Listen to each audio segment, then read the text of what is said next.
Pero, itong si Zipporah, ang kanyang ginawa, agad-agad siyang kumuha ng napakatalas na kutsilyo at tinuli niya si Jersam, yung anak nila. Ganun. At doon, na-save yung si Moses, hindi na pinatay ng Diyos at si Jersam. Kasi, ang alam nito ni Moses na sa kanilang mga Hudyo, dapat ng 8 years old pa lang, si Jersam, tinuli na.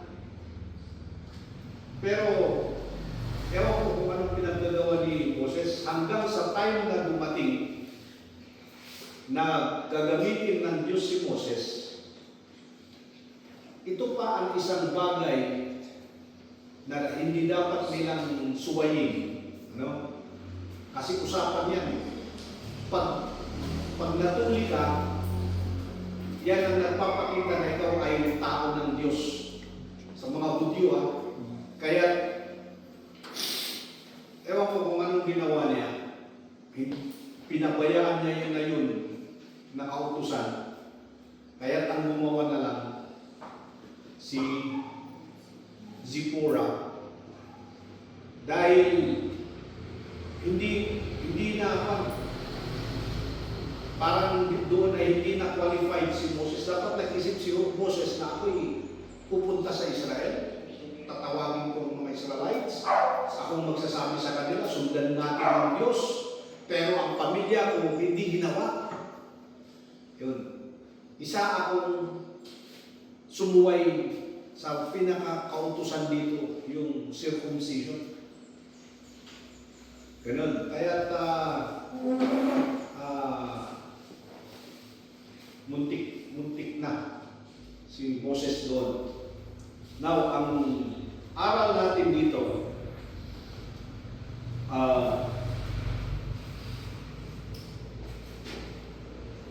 yung unang makita natin, yung pagiging aware, yung awareness, pagiging aware ni Zipporah. Naintindihan niya na may mangyayaring hindi maganda. Na itong si Moses, parang, ewan ko kung nakalimutan niya o relax. Nakarelax na siya, parang wala kasi itong paliwanag dito. Actually, napaka-short itong kwento ni Zipporah. Pero napakalagang bagay. Aware na aware, alam na alam ni Zipporah, may mangyayari sa pamilya. Mamamatay si Moses, mamamatay yung anak nila si Joseph.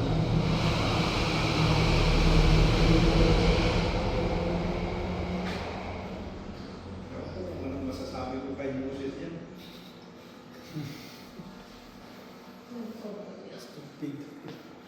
Pabaya siya. Parang sabi ni Jake na minsan pabaya si Jake.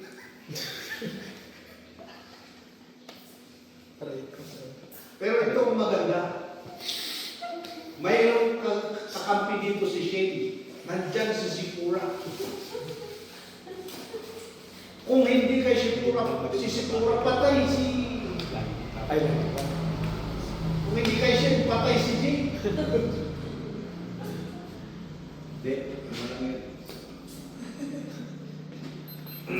Pero, kita nyo naman ang nagawa dito ni Zipporah. Buhay na buhay yung kanyang isip. Nakatuon siya sa pamilya. Ewan ko, bakit busy kaya si Moses? Nakafocus tayo sa pupunta ko ng Egypt.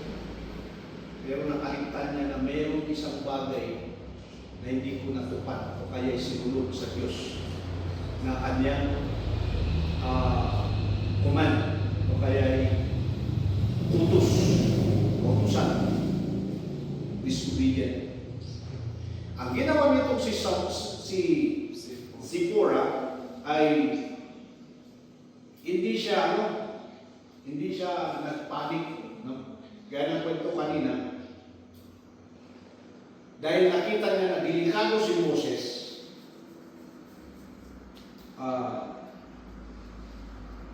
spiritually, mamatay po si Moses. Hindi na siya nagdalawang isip. Mahalaga itong dapat kong gagawin. Importante ito.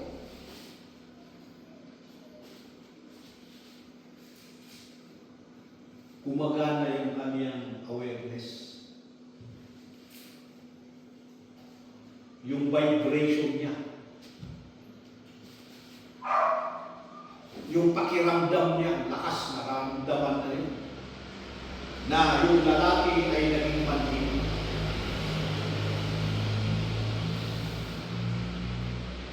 Ang magandang lesson dito, si Zipporah ay alam na alam niya kung merong problema spiritually.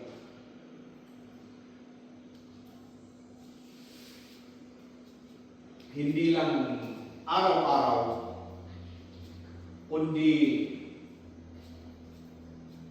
sa bawat pagkakataon, gising na gising itong si Zipporah. Kaya malaking papel yan ng babae. Right. Okay, tapos nag-right agad yun. Siya agad ang nag-right. Pero totoo yan. Malaking bagay ang babae na ganito aware siya. Naging manhid dito si Moses, papaya doon sa kautusan ng Diyos. Pero kitang-kita ni Zipporah na heto na, nandito na, maniningil na ang Diyos. Kaya wala nang dalawang isip, gumawa siya ng paraan. Tingnan natin yung action niya. Zipporah's action. Sabi niya dito, without delay, sabi niya dito, she did not wait, did not complain or blame Moses. Wala nang pagkakataon na, Moses! Mamamatay ka na! Di, wala na. Kasi, anong sabi doon?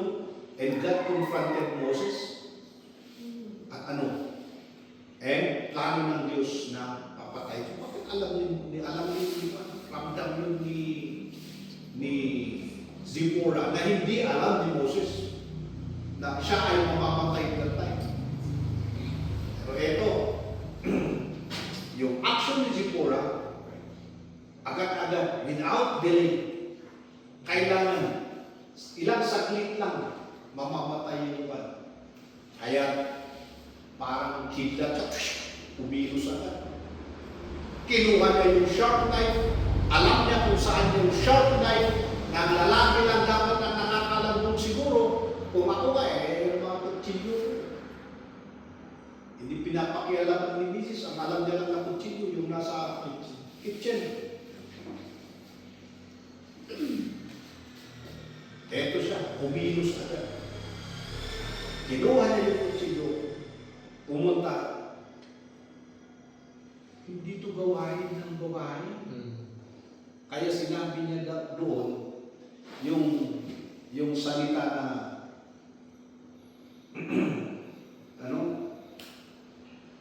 you are now a bridegroom of blood to me. Sabi niya. Bakit kailangan may dugo pa? Pero wala, yung hindi role ni Zipporah, ginawa niya, tinuli niya agad. Di, parang switch yun eh. Parang switch.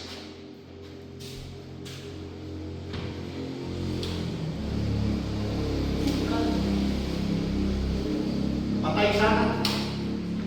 Ganun lang kabilis.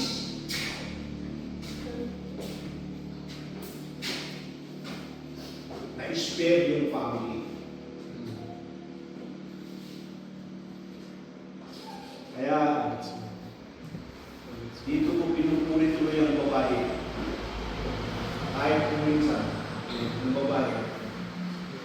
Pero ang kaya ko yun, kahit sa psychology, ang vibration ng utak ng babae, interconnected yan. Lahat-lahat. Gumaganyan ka, pero hindi ko man nag-explain ng brain ng babae. Ang lalaki, isa-isa lang ang iniisip niyan. Ang utak daw ng lalaki, daming box yan, nakabox. Box. At lahat ng tignan mo, doon sa box na yan, walang naman yan. Empty, yung utak ng lalaki. Kung ano lang ang nailagay doon sa box na yan, yun lang magpupukos yung utak ng lalaki. Wala na, close na. Yun lang ang pagtuunan. Ang babae naman daw, yung utak ng babae, kung box yan ng dami, may laman lahat at gumagana lahat yan. Interconnected yan. Oo. Kaya, hindi mo makausap ang babae ng focus sa isang bagay. Pag usapin mo siya sa isang bagay, mag-expand yan. At ang lalaki, pag kinausap mo ang lalaki sa isang bagay, doon lang kayo, huwag mo expand dahil mawawala siya. Ganun. Kaya ang focus ni Moses, yung kausap niya lang sila. Napupunta siya ng Israel. Wala yung circumcision. Na that time ay disobedient siya. Pero itong si Zipporah, gumagana. Hindi niya na binigyan ng pagkakataon pa na yung pakiramdam niya ngayon ay may tirap na ilang sakit. Ginawa niya. Without kaya makita natin dito na yung pinakapagpilis na kilos ni Zipporah ay stop yung napigilan yung judgment ng Diyos sa bahay, sa pamilya ni Moses. Babae yung gumawa, hindi yung lalaki. Just imagine, ang Diyos tinawag niya si Moses, sabi niya, "Come and deliver my people." But that time, Moses needs to be delivered. Need to be saved. No? Siya na deliverer, kailangan niyang ma-save. Parang nakapagtataka, no? The deliverer of Israel ay nailagay sa alanganin na hindi niya alam. Pero nandyan ang asawa na Zipporah. Ako, ramdam ba yan? Amen. Lakas ng vibration. Pwede din ba yung vibration? Alam niyo ba ang ahas? Ang ahas pala, hindi yung sabihin mo nakikita ka niya na ano. Kaya ang ahas, pag gumaganyan siya, yung vibration niya, makakarinig mo pa. Sense. Yung sense niya na ganyan. Tapos pag may naramdaman siya, 10 meters, o mas malapit, kaya yun, tumatayo siya, mag-prepare. Tahimik siya. Pakiramdaman niya kung ano yung naramdaman niya na yan. Pakiramdaman niya mahigit. Kaya, nandito ka, doon, nakaano yung ulo. Pagdalaw mo, doon na, umarap na. Kasi alam niya na dito yung vibration mo, kaya haharap mo. Yun yung vibration ng Zipporah. Pero, ang talas ng pakiramdam na hindi nakusunod na ilagay agad sa kilos. Kung ipinakita sa when God shows us what is right, delay can be dangerous. Obedience delayed is obedience denied. Ibig sabihin, kung alam mo na ang pinakita ng Diyos ang tama, no? Alam mo na ito ang tama. Huwag ka nang mag-isip pa na ibili mo yun. O kaya huwag mong pansinin.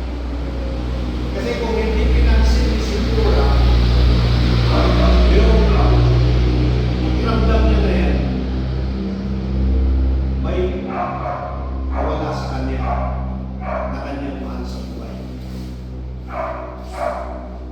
Kaya, mga kababaihan, learn from Sintura. Number 3, Zippura's audaciousness. Ito yung matapang na action kung ang iba ay parang ayaw, umalaw.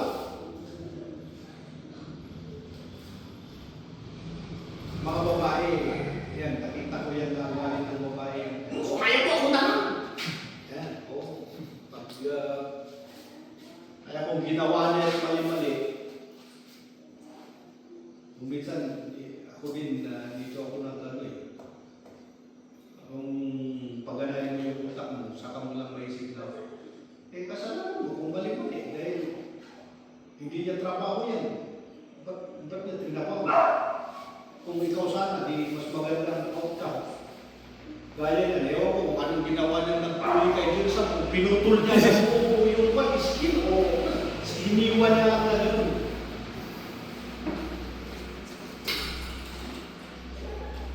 Hindi alam ng babae yun. Pure na lalaki ang may trabaho nun.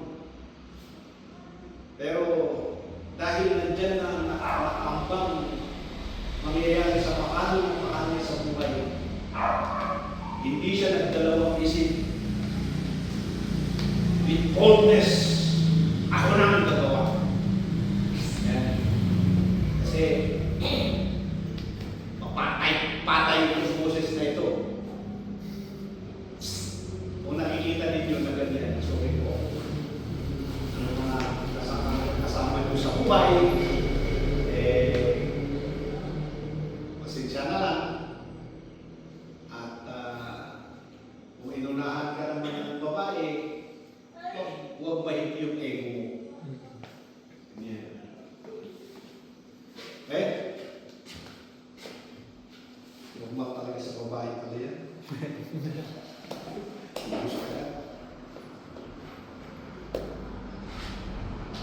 Alam nyo, yung salita na doon, na you are not a bridegroom, may dugo, ay, alam nyo ito ay masakit kay Zippora na gawin. Hindi ko alam ito, pero anak ko ito, alam niya yung ramdam yung kung dapat may ilagay pa sanang anesthesia siguro, ipunas mo ito para maging anesthesia. Pero ito, walang-alam, buhay na ako dito, kaya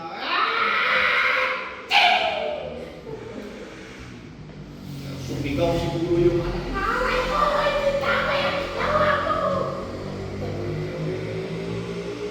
Ito siya. Upset din si Zippora na gumawa. Pero alang-alang doon sa mahal niya sa buhay.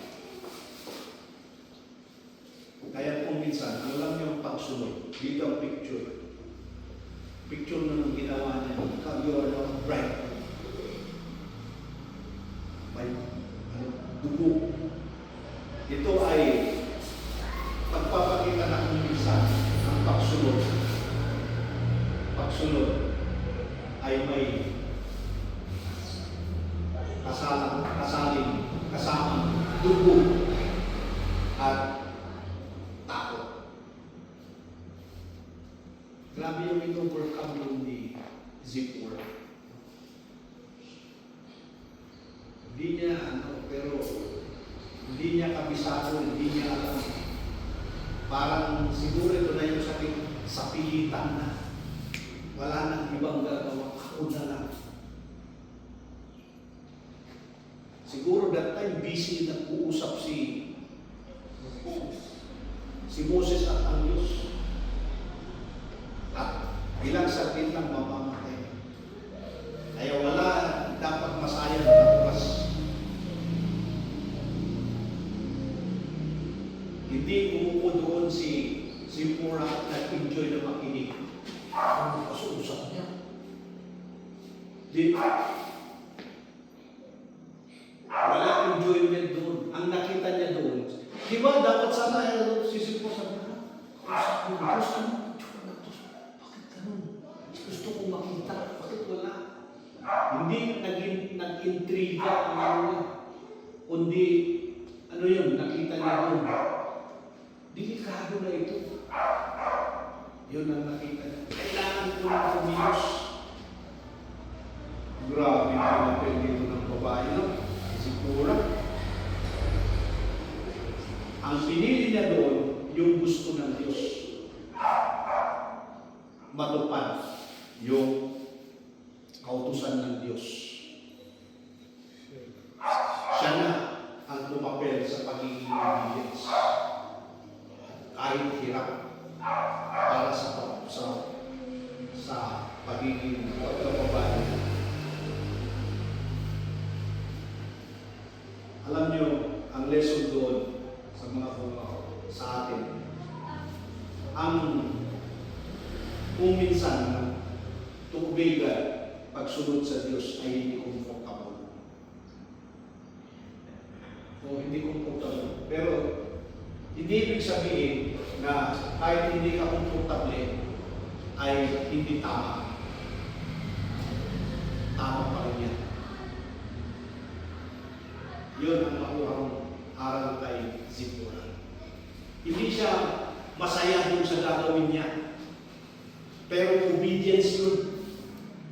Kasi kailangan ma-circumcise. Pero hindi niya inaksaya yung time na dapat ikaw, Moses, bakit ako pa, Moses, tanong na muna, halika, ikaw gagawin. Hindi. Sa sitwasyon na yan, ako na.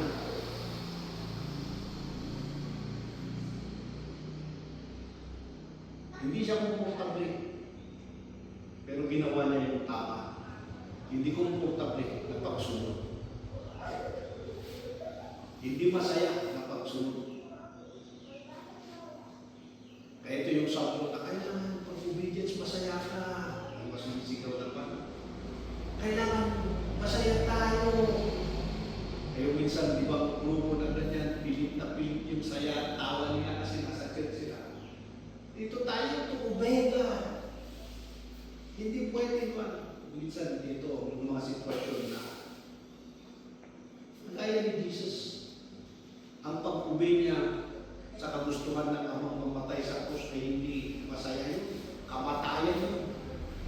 At yung mga disciples, to obey the Lord Jesus Christ, kailangan din submit ang kanilang sarili sa kamatayan. Pero ibang case ni Zipporah, dahil siya ang gagawa ng isang bagay na nakapasakit, physically, masasaktan ang kanyang mahal na buhay. Pero yung klase ng sakit na napakasakit, alam mo ba, napakasakit ng circumcision, yung bagay na nagagawin, napakasakit ang hirap mong gawin yan sa anak mo, ay magliligtas sa mahal mo sa buhay.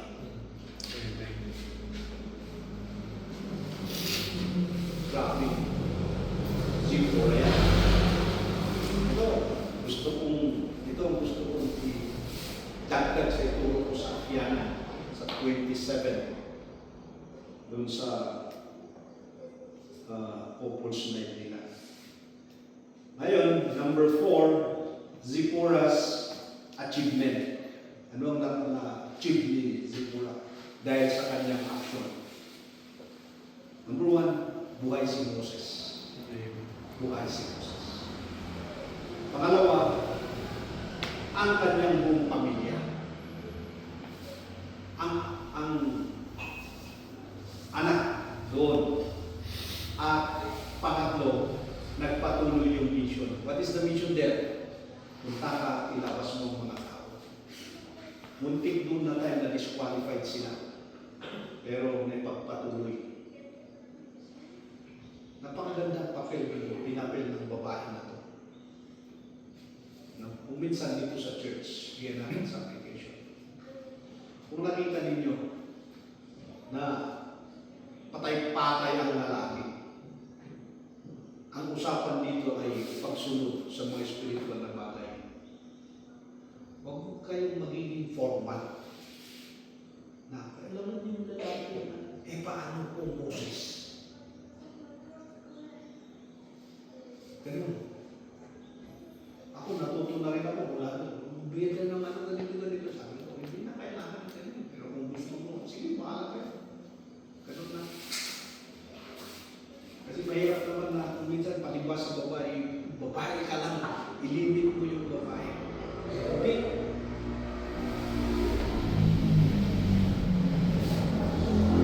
Bilang natin nakikita na sa likuran ng kahinaan ng mga babae, ay mayroon silang pinapapel para tayo ay mabuhay. Amen.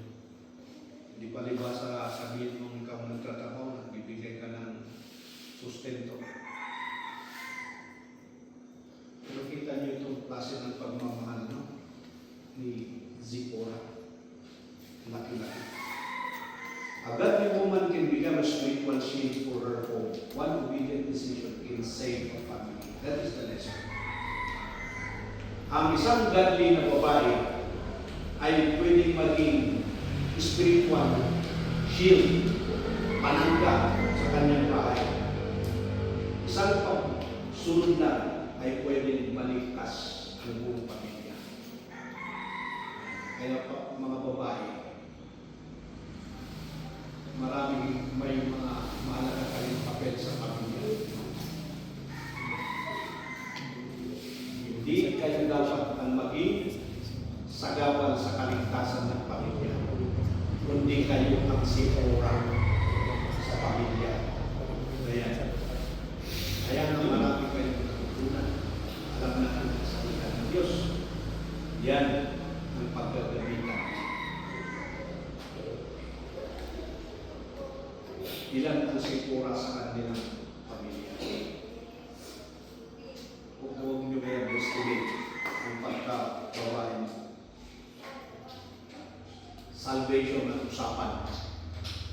Salvation. Okay?